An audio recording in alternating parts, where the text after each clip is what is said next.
Soybean आहे. सोयाबीनचं पीक आहे.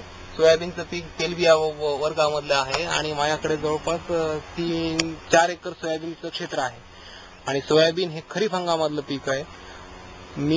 मला एकरी जवळपास सोयाबीन एक 10 क्विंटलच्या जवळपास सोयाबीन होत असतं एकरी.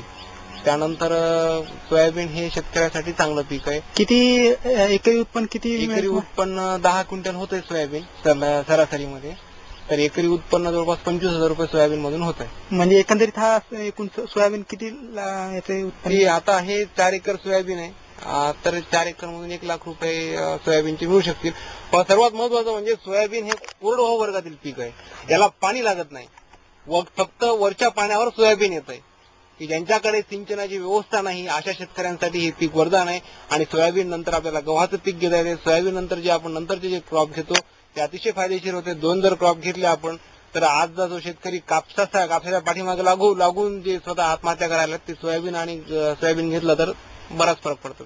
आणि सोयाबीनमुळे बरेच पोषक द्रव्य सोयाबीनमध्ये बरेच असल्यामुळे सोयाबीन हा अन्न घटकात समाविष्ट केलेला आहे आणि सोयाबीनचे तेल हे आपल्यासाठी खूप चांगले आहे. Okay, thank you.